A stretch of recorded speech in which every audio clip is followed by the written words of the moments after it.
We're caught up in a society of if you don't have enough money, you're not good enough. If you don't get good enough grades, you ain't good enough. If you don't get to this school, you're not good enough. And lo and behold, we told you you're not good enough your whole life, and now you're on the streets. And you're not good enough for us. You know what I mean? It's a giant competition thing in this country. I don't know what it is. I don't know how to really point my finger on it. But there's something really wrong with this country. If we really land of the free and a land of God, and we believe in Jesus, it shouldn't be this way. Churches in America won't help the homeless. They lock their doors, for Christ's sake. Even though it says in the Bible that's a horrible thing to do. Anybody comes knocking at my door, you should let them in. Go knock at a church at 1 a.m, see if they open. No fucking way. And then they'll call the cops because you're on their property.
Some people don't judge a book by its cover, but every once in a while try to talk to somebody. There are people out here who want their stories to be heard because we're not all bad. It's not fair to say all of us are on drugs, but like I said, it's fair to assume that 90 to 95% are on drugs. The other 3% are just fucked off and don't know what to do with their lives, so they become on drugs.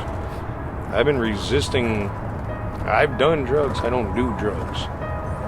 I'm trying to get off the damn street. But there ain't no help once you get here. So never allow yourself to get here. Figure out what you want in life and stick with it.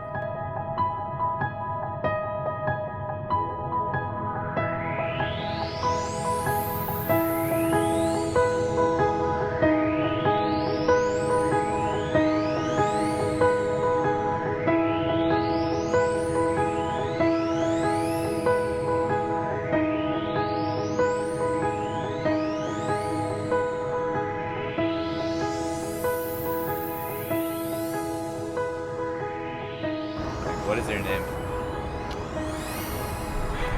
Everybody calls me Sasquatch, only cops and judges call me Michael. I'm not gonna, you don't need to know my real name for this. I already did census, so. It's really obvious that Charlie Hales doesn't care about her safety because he's doing nothing for the police commission.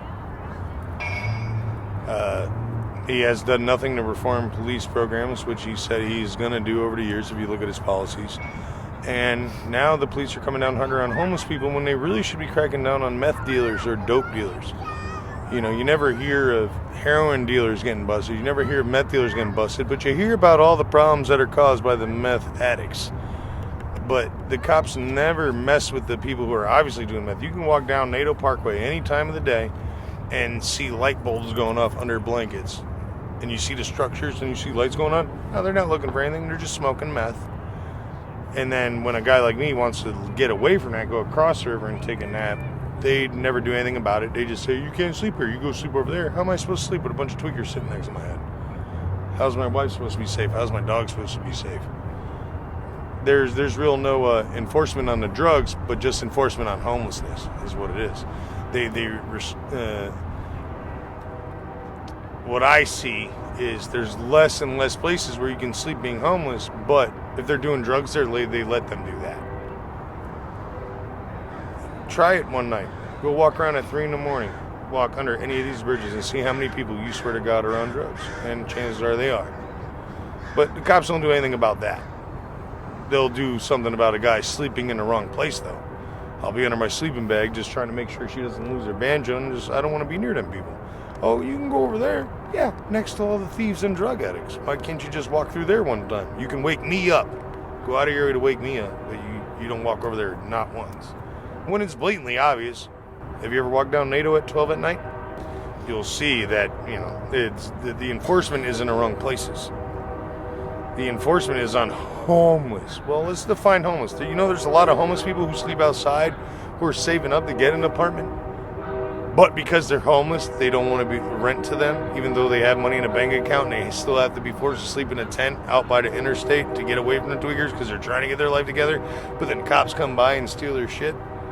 Say, well, that's illegal. And they cut your tent until you get the fuck out of there. Now, what about the guy who's been working for 3 or 4 weeks, trying to save up for an apartment? Now he has nothing. Now his clothes are wet. He has no food. There's no way for him to survive. And he's got to go to work every day on top of it. There's giant gray areas here where the way the cops enforce it and the way they treat homeless people. I understand, I look like a degenerate being under a bridge, but I really don't have another option. Most of these kids, a lot of these kids, are just choosing to be like, oh, my mom got mad at me for getting high and threw me on the street, so they just choose to get high. A lot of kids, how old are you? 16. You're 16. Yeah. There's a lot of kids just a couple years older than you who just chose to run out of their house because their mom caught them getting high and said, I'm not going to have it, go on the street. That's what you're going to be. And that's what it's infested with now. A lot of young kids and a lot of old people who can't change. A lot of old people who have no chance of getting a job. And there's a lot of young kids who don't want to give a job a chance. Don't even have food stamps. Wake up every day asking me for a cigarette. Kiss my ass, man. It's $2 a pouch. You saw me flying a sign. That's how I get my tobacco. And then you get a bunch of fucking 19-year-olds on the street, and they're like, give me a cigarette. Kiss my ass. Go get your own. Get a hustle. Get a hustle. Do something, man, because I ain't had nothing ever. I'm 34 years old. I've been on my own since I was 17. I did have a dad, and I used to have jobs and all that, but I'd reoccurringly go out on the street because I got sick of bills and the pressure put on me. Like, fuck, I'm not even 18. I went and got my good enough diploma just because I didn't want to see my dad die because my younger brothers weren't old enough to get jobs. I'm 16. I'm the big brother. I got to go get a job, take care of my dad. And shit didn't work out. Kept bailing my brothers out of jail and this, that, and the other. Did do all right for a while. Then my dad died. Then I said, fuck everything. Fuck everything. It'll be 10 years in March. The Blanchet House serves 3 hot meals a day, 6 days a week. Sisters of the Road is a facility for the homeless people. There's a lot of homeless shelters, such as Outside In. Their city team, a men's shelter. They have Safes, which is the female shelter. Janus Youth is a place for runaway teens. I feel like Clean and Safe is the most helpful. Police I don't completely get along with. Union Gospel Mission. Street Roots. Why do you do this? Oh, we work at joint. Portland Rescue Mission. And somebody with their ID at TI. I served at the Blanchet Daybreak House. Shelter. PI. Vets. Yolanda House for Women and Children. Portland Rescue Mission. Want help? It's here.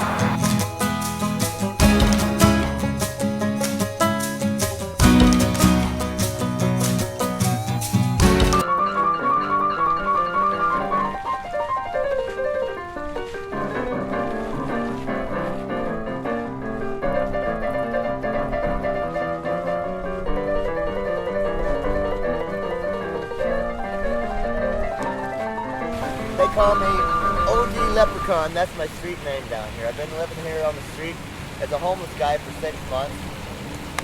But I'm a disabled American veteran. Finally got a little bit compensation coming. So I've been staying out here to help educate and help people out.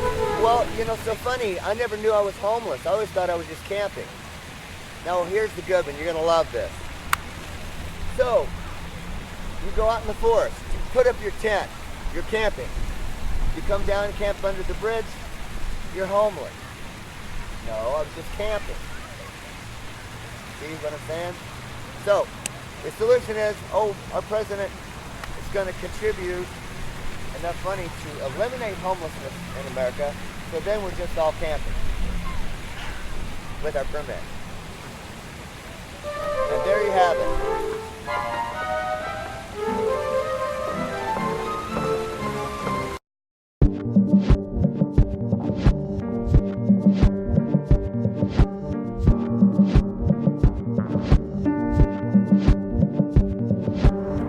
I've been out here, I'm lucky enough to have her in my life for the past 3.5 years. I'm lucky to have a beautiful dog, but for the most part, the homeless people are losers. It's not fair to say all of them are. Until you talk to them on a personal basis, don't judge. I mean, I don't judge anybody. Even if they are losers, I wish them the best, but a lot of these people are just lost. I sell about 37 papers a day. The paper was designed to give the people who are homeless basically a chance at self-financial business. It's basically designed to keep us out of trouble, also independent, to where we do not have to sell drugs, commit crime. We basically come out to the community, people like yourselves, humanitarians. I consider it as one of the best papers on the planet. So basically what it does for me, it provides food for me, it provides a roof over my head. Also, it gives me the chance to meet different individuals throughout the community, basically people who are willing to not only listen, but also encourage me to stay drug and crime free. Written and distributed by the homeless. And also, people have a chance to put their poems in here. You can do short stories. Basically, you can do a small advertisement. So basically, it's just a good publication to use, basically, to get information out to the public. Right here, folks. Extra, extra. Read all about it. Come on, come on. You know, not only buy one copy, buy 2, 3, 4 copies, because you want to share this with your friends, your family, and most importantly, your loved ones.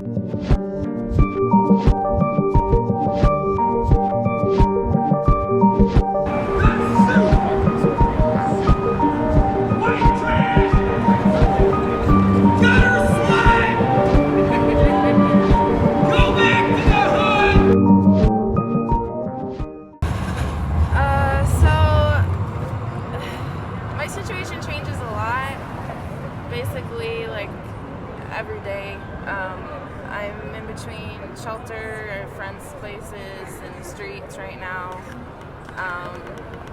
Trying to get off the streets. I don't feel like it's very safe.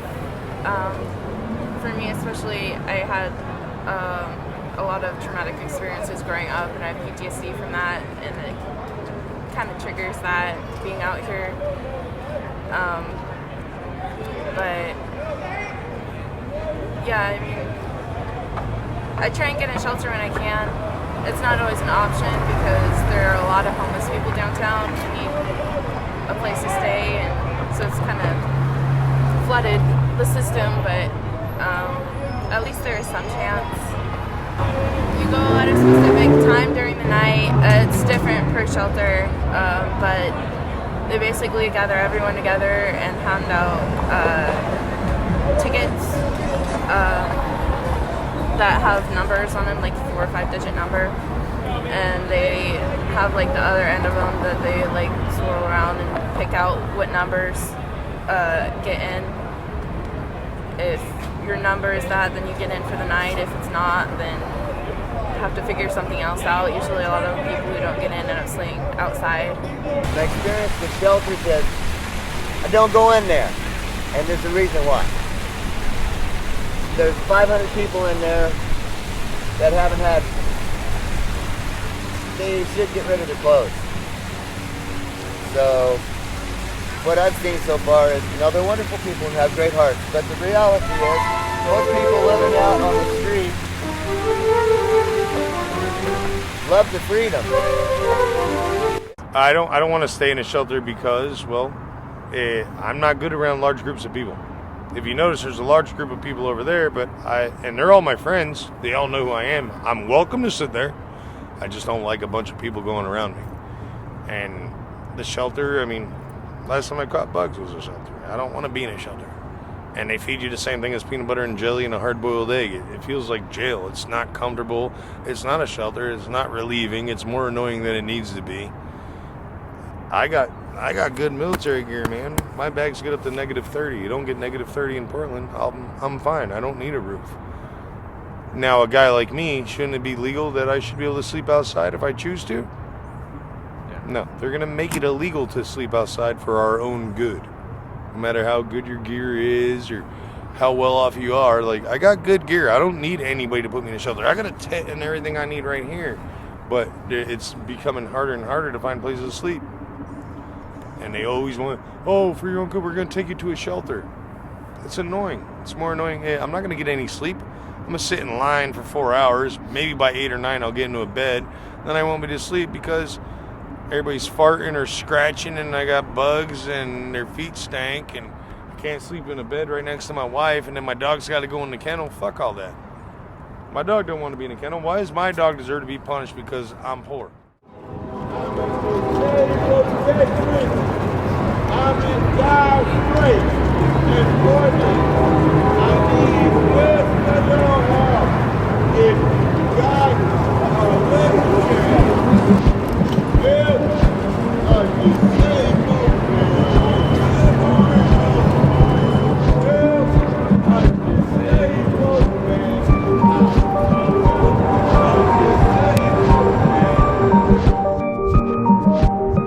I know every day, no matter what happens, Christ will give me what I need. Whether it's one person hand me a 20 or I find a $10 bill on the ground or somebody coming by with socks or toothpaste, I trust in the Lord.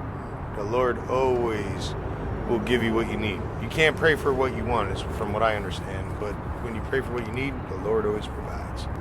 Babe, remember when we were in Glenwood Springs and I said, if you stick with me, I'm like a walking ATM. The Lord Jesus takes care of me.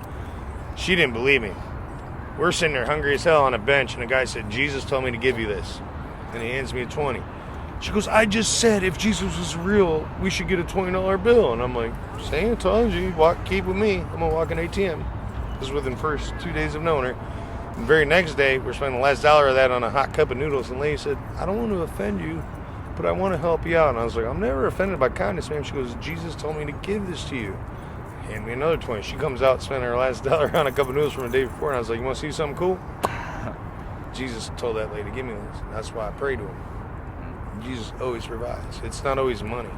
You know, it's not always like that. But like when I pray to Jesus and I'm like, Lord Jesus, if we don't get out of this rain, we're going to die. And then all of a sudden somebody wants to take us to their house, drive us to a hotel, buy us a room and give us $100 and then say good luck in Lindale, Texas or something like that. You know, and when it gets really bad, somebody comes through and says, Jesus told me to help you. That's where my faith comes in. That's why I pray to Jesus, because it's proven to me. I don't have to prove Jesus to nobody else. That's how you get killed in this day and age. I feel that you're going to be hard-pressed to find anybody who wants to not be homeless out here. Most of these people are just fucking around, not giving a shit. There's very few homeless who really want to not be homeless, and there's very few people who give a shit about the people who don't want to be homeless. They barely give a fuck about the homeless as it is. There was no Christmas for me for the past fucking God knows how many years. Nobody gets nicer. They get meaner at Christmas. They'll give you a blanket and a peanut butter and jelly. I can get a peanut butter jelly in jail. If you want to sign in there, no more peanut butter jelly and waters. We can get that in jail. Bologna sandwich is an insult. Damn right, huh? Even my dog won't eat that shit. It's an insult. Like, bring me some sausage McMuffins. We don't realize, like, there's a whole world of people here who we can benefit from each other and it doesn't have to cause problems. Like, I know, that's the way I feel about it. Like, honestly, if I didn't have to, I wouldn't be asking for money. I believe in free love, you know? It's a very positive thing, and I try to hold on to that no matter what my situation is, because I feel like, you know, it's helpful to people to remember that, like, even with all the problems that we have to deal with, even like all the stresses every day, no matter what it is, no matter if you're rich and you're worrying about, you know, investments that you're making, if you're gonna lose them or not, or people trying to come at you, I don't know, or if you're on the streets like me, like, it doesn't really matter. People are people.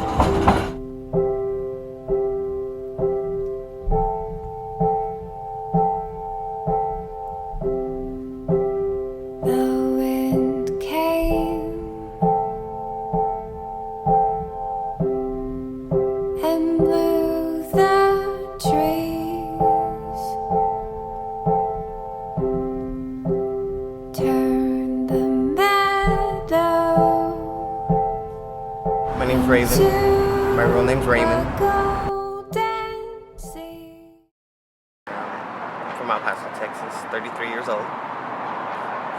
I've been here in Portland almost a month. Currently homeless. I try not to dress like it because I notice that people respect you more when you don't look like you're homeless.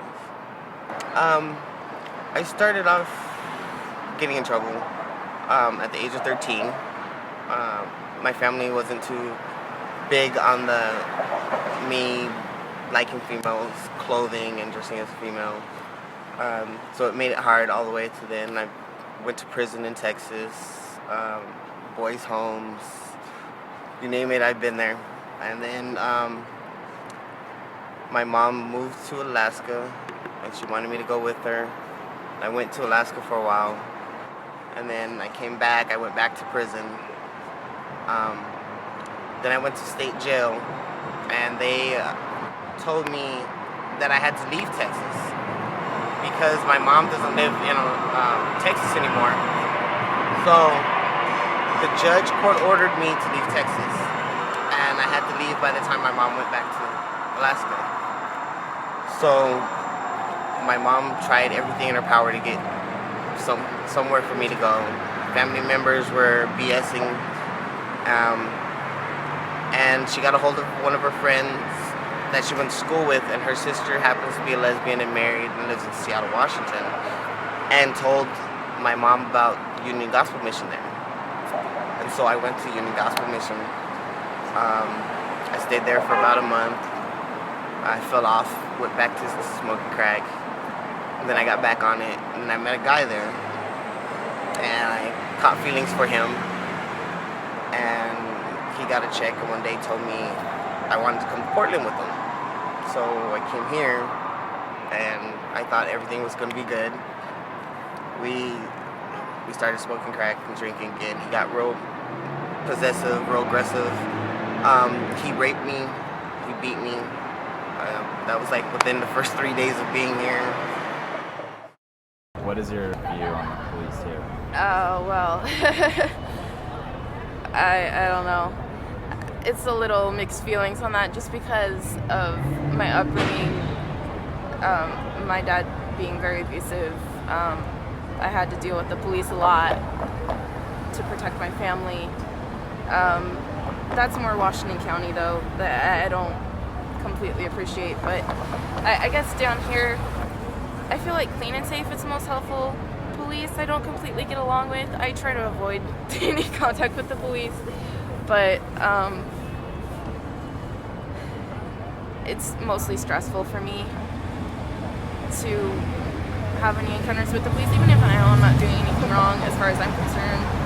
I feel like a lot of the times, like, they're just trying to do their job. Some of it are more strict about it than others, but I wouldn't really say that I feel like I've gotten any help from the police. I've only had to deal with the police twice. Once was because this guy tried to steal he actually did steal my bag. It had all female clothing, and the guy took off, and we got into a fight right down the street, and someone called the cops. The cops came, and the guy was like, "This is my bag," and I'm not racist. My stepdad's German. You know, him and my mom have been together for like 20-something years, you know, and like I date white guys and Mexicans, so but it was like 6 white cops who came, and it was a white guy that I got to fight with, and they were like, well, is your name on anything in there? And I was like, no.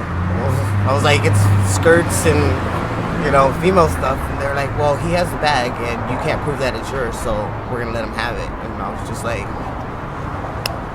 well, you tell him to put on that skirt then, you know. And I don't know if it was they were being racial, or if they were just, because we were on this street, they figured it was drugs or what the situation was, but they weren't too nice about it. And then the second time I was walking through, and cops on horses, they stopped me, and they just wanted to know who I was because they had never seen me. But the lady was real nice.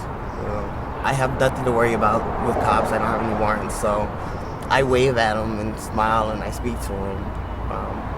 There's one really nice older gentleman. He's like 2 or 3 blocks down. He rides his little cart, and I talk with him all the time, and I joke with him about letting me ride it, and he tells me on his last day so he doesn't get fired. And I'm like, great. So, I mean, they're pretty cool, I mean, from what I've seen. But I've seen other situations where they've been real SOBs. I guess it just depends on the situation. So, yeah, I don't know. I mean, this is honestly like the 3rd or 4th version of it because people keep on buying it from you and they think it's cool, but it's the same sort of thing I've had for a little while. It's, if you walk away, by the end of the day, we'll both be blue because I could have helped you too. What it means is, so really I'm asking for help from anyone who can give it. I don't expect anything, but if someone is in a position that they can be kind and help out a little bit, I'm trying to get a safe place to stay. So, I mean, sometimes I need money, sometimes, like, if I can meet right people that I feel I can trust enough, then sometimes I can stay with them. It's hard to really do that from random people I just meet the first time off the street, but sometimes I can make friends that way. But on the other side of that, I don't really feel like anyone owes me anything. I'm just kind of in a hard situation right now. So anyone who helps me out, like, I feel like I want to be able to give something to them in return. Like, I believe in paying it forward. So, yeah, like I was saying, anyone who helps me out, I offer a favor to, something they need help with, and the rule is it can't be sexual or illegal. Preferably not asking me to buy someone something because I'm trying to get money, not spend it. But, I mean, whatever it is, I try my best. Panhandling here is hard, and I understand. And when I do panhandle, I do tell these people, I'm like, excuse me, I understand that you've probably been asked 30,000 times from this corner to this corner if you have change. If you can't, that's okay. Thank you. God bless you. You know, I'm not hurting. I mean, I smoke cigarettes, and that's pretty much why I panhandle, so I can get my cigarettes. But as far as food, something to drink, my purse is always stacked with snacks. I carry around a bottle of water. You know, and there's always somewhere around here feeding. You know, and there's people always going around giving people food. So, the panhandling is, I think it should only be used when you need it. Like, I'm trying to quit smoking cigarettes, so I don't panhandle as much. But I've been sharing a vapor, so that helps a lot. But it does feel nice to, like, sometimes just to talk to people. Not even asking for money, just to talk. You know? But I notice a lot of people around here don't want to even say hi. Or like when you're like, excuse me, they're like, I don't have any money. And I'm like, you don't even know if that's what I was gonna ask you. I might have been asking you at the time because I don't have a watch or a phone, you know. And then, you know, sometimes they'll flip it on me. Like, I'll be like, excuse me, and they'll be like, oh, do you have any change?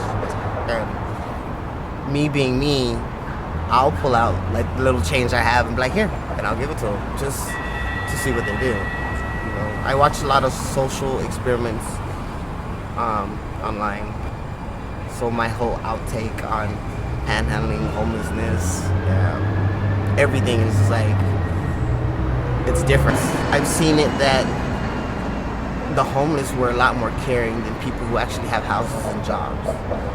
But then, you know, I come out here and in the real world, it's, well, in here, I don't see it.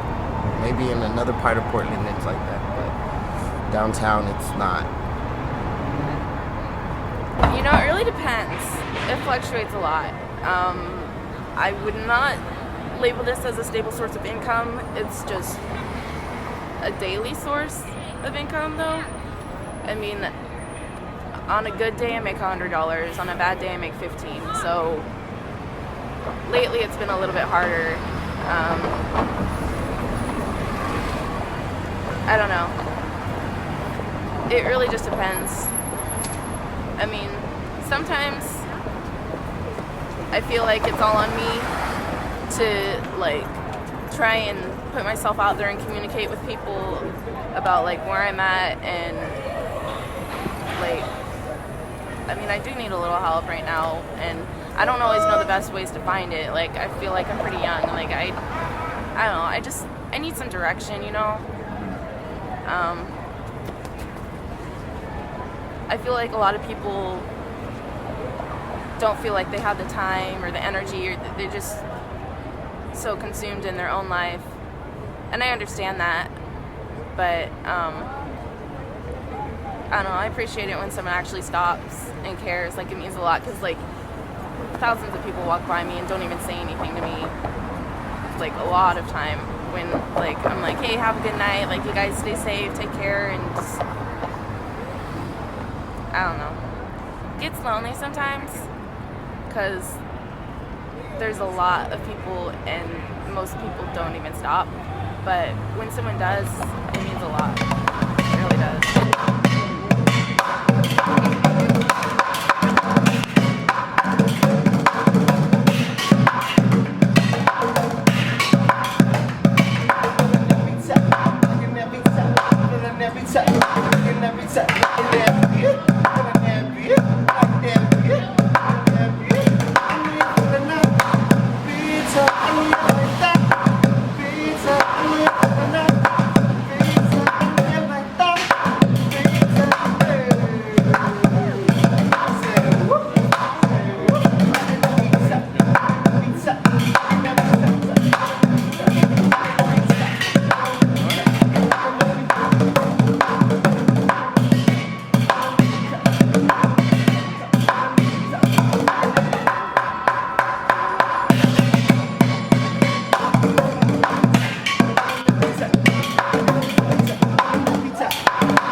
Waterfront sounds really chilly this time of night.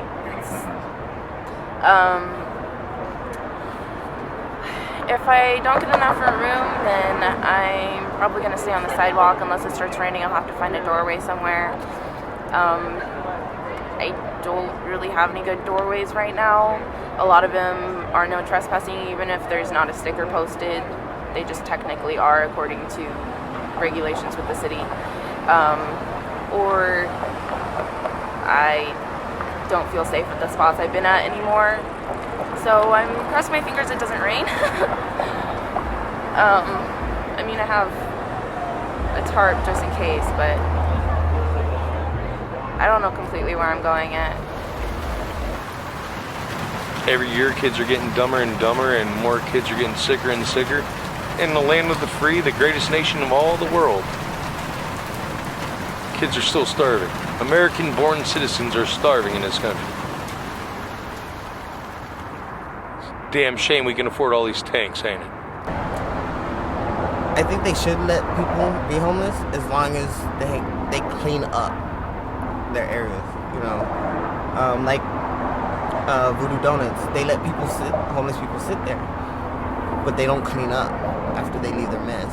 And so, like, when I'm around there, I'll clean up, because it's like you're giving us somewhere to sit and be social and talk with people instead of laying in a doorway, you know. I think they should have more porta potties for them, though. I mean, I understand that they go and they get high or whatever in there, but still, it's better than them urinating in a doorway or defecating, you know.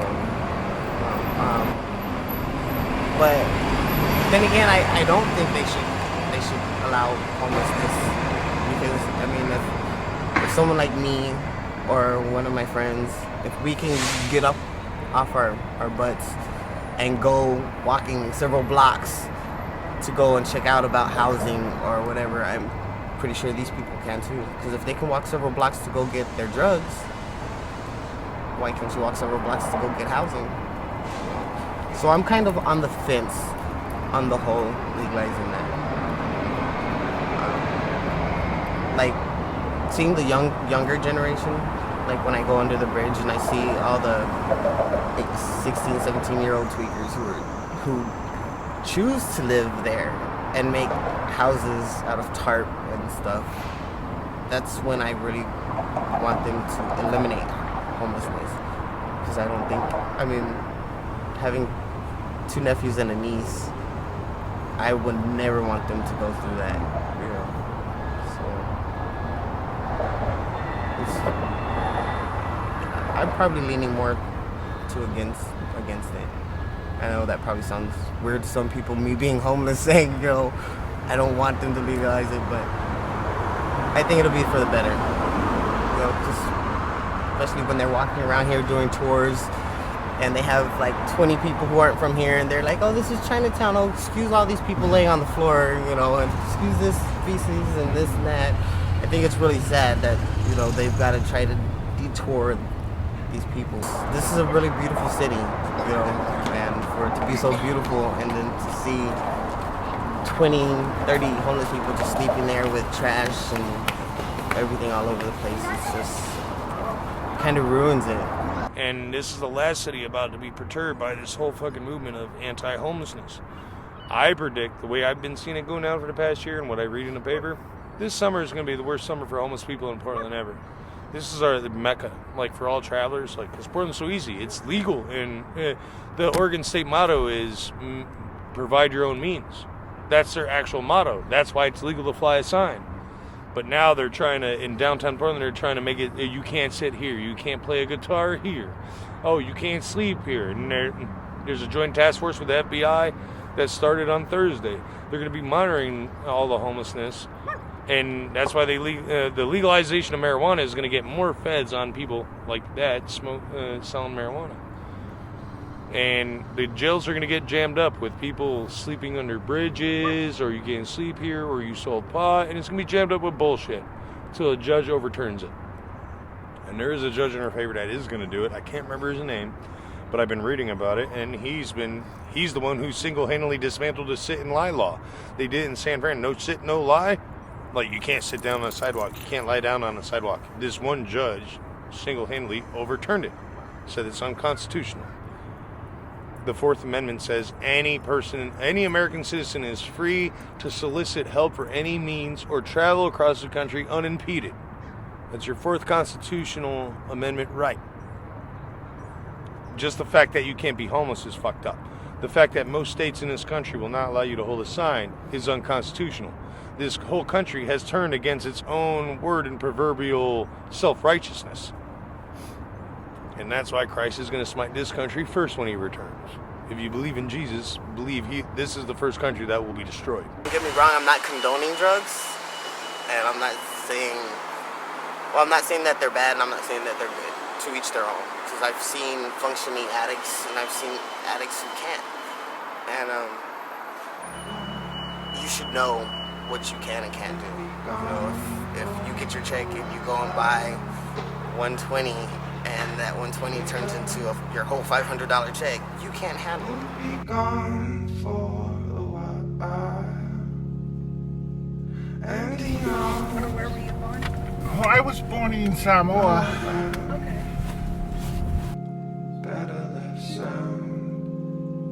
Yeah, our idea is that if we go out there often, people see us. And then, because at first, they don't know us, so it's hard for them to trust. It's a very embarrassing thing to be homeless, so it's not an easy thing for them to ask for help. But if they see us coming all the time and just be friends, so we don't tell them what we're doing, or we're not here to help them or save them, but we're here just as friends. Oh, you want a blanket? Here, move on. And so eventually they will ask, so why are you doing this? Oh, we work at Join. And then they will ask more questions, and if they're interested in housing, then we take up. So they take the initiative, and our job is to facilitate their efforts to get off the street. So as much as they want, we have to wait for them to ask for things and don't presume that we have the answers for their problems. Anna Griffin, that wrote that article a couple of weeks ago about homelessness. And we just laugh at that. This is stupid. Now she's pushing back. So what happened to the 10-year plan? Now they're trying to reshape the same program and call it something different. It doesn't matter what you call it. If it doesn't respond to what creates homelessness, we'll never get anywhere with this. You can put billions of dollars, they'll always come out again. I went to Rex Putnam. Okay. Yeah, I'm 54 years old. Yeah, I've served 2 branches of the United States Armed Forces honorably, and got disabled, so I'm out here. And Shar here, she's from Moala. She's a bull rider and a Keebler. She lives in little tree houses before she got here. No, I'm just kidding. You gotta have a sense of humor about all this, because some people just take life way too serious. I guarantee that. Stay in school. Do your homework. Succeed. I'm actually from China. That's true. Why is everybody laughing when I say that? You know, this is massive reconstruction plastic surgery. I spent years learning the English language without any kind of inflection. So, you know, I speak Cantonese. Spent thousands of yen extra for all this. America's great. Thank you for your interview. Yeah, Quinn and I cover the whole west side, everything west of the river. It's a little too big. I was studying for the priesthood for a long time. Every time they try to ordain me, I say, I need to think one more year. I did that 8 times, 8 years of that. I wasn't too sure, and I realized, no, I cannot be a priest. The Catholic Church makes me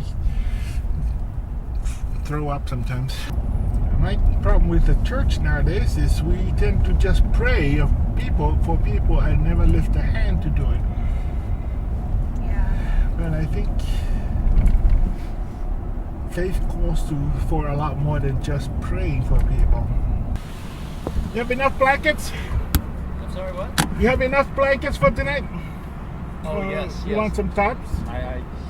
You got everything, huh? I'm hauling, it's a logistical nightmare. I'm hauling some laundry and some more precious items across town. Try to get them in a safer spot. Oh. Some of my stuff got stolen, so yeah, it's tough. All right, thank you very much for the offer. No problem.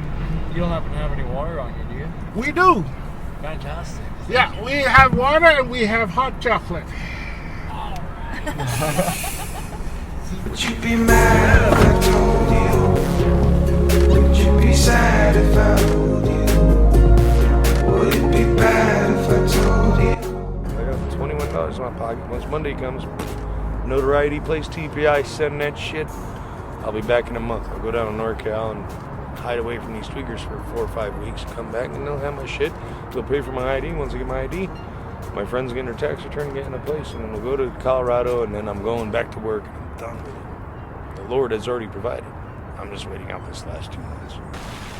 Nothing is impossible with the strength from within yourself and the help of our Lord. I got a code here, Scott. My advice, don't quit. Don't stop, never quit. Don't stop, never quit. In other words, somebody tells you to quit doing something. Is that an intelligent choice? You are the ones, you are the future of America.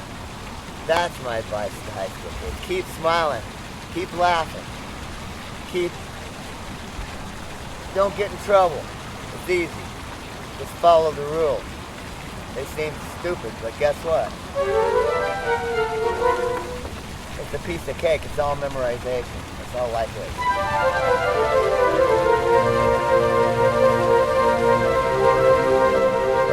That's my advice to y'all. Keep on picking, and if you want to play music, it's very simple. 1, 2, 3, 4, 5. play. Keep playing and never give up.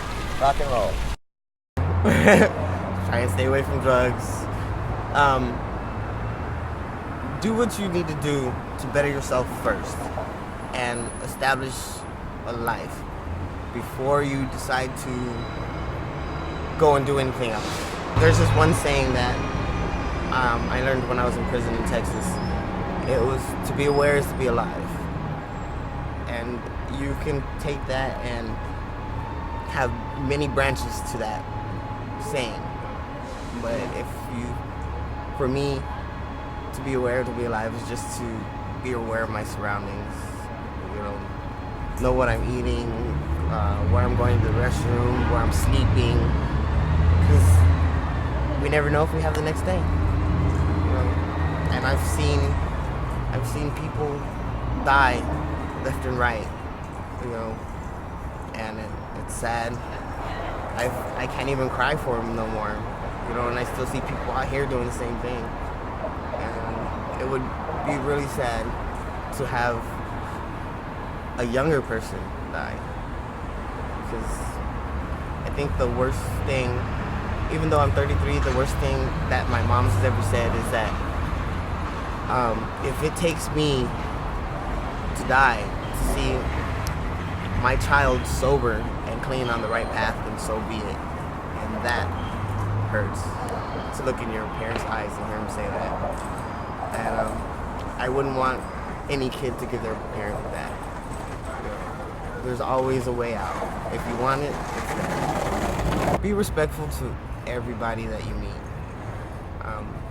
Just because someone is changing on the outside doesn't mean they're a bad person on the inside. But then sometimes they are bad people. I'm a very sweet, nice person. I'll talk to anybody. And, even the people who are thrown off, who have conversations and come up to me and talk about stuff, I'll join in the conversation. I don't know what they're talking about, but if it makes them feel good, it makes me feel good. And that might be one more life that I help save out here on the streets. I do believe the world is filled with kind people, and if you can't find a kind person, you should be that kind person and you'll be better off for it. I do believe if we're all kind to two strangers every day, it doesn't count if you know them. You have to be kind to two strangers every day, and we would not need police, we would not need government, and we would not be involved in a bullshit war that's never going to end. And until we get that together, Christ is going to be pissed off at all of us that claim to be Christian. Stop paying tithing. Stop paying tithing to churches that don't help the homeless. If you really want to help the homeless, encourage the churches to be Christian. And if they won't, the Lord will smite them. Encourage people to be kind. That's the only thing that'll save us, is being kind. If we all got a belly button and we bleed red, then we're all brothers, aren't we? That's what we're taught as Christians. Until we can live by that, we'll never be saved.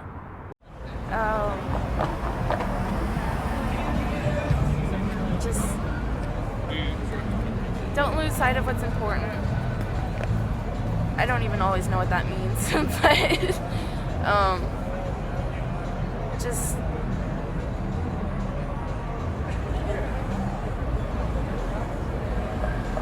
God, there's a lot of distractions in this world. I feel just try and keep things simple, and like if you have a passion, like grow with it, and like if you have people who care about you, like keep that connection, because there's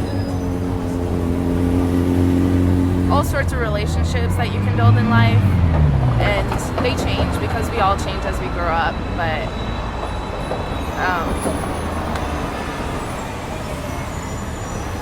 I don't know, I'm kind of well, you guys have confuse myself, but just don't lose hope. Like,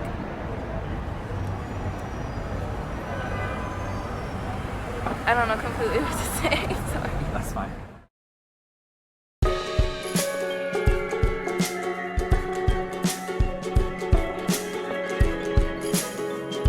Once again, for your peace, your love, your soul, your generosity, your kindness, your purity, but most of all, your serenity. Thank you.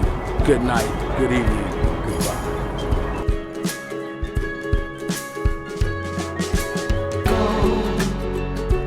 Do what you feel. You got a lot of issues, man, but they don't seem real, and they don't seem true.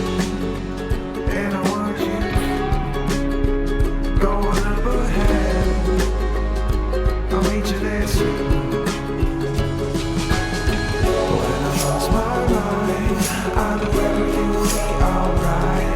I'll be singing in the moonlight. I'll be buried in my suit and tie.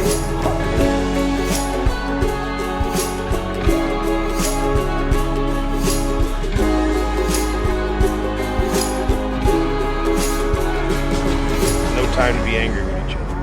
We're all human beings.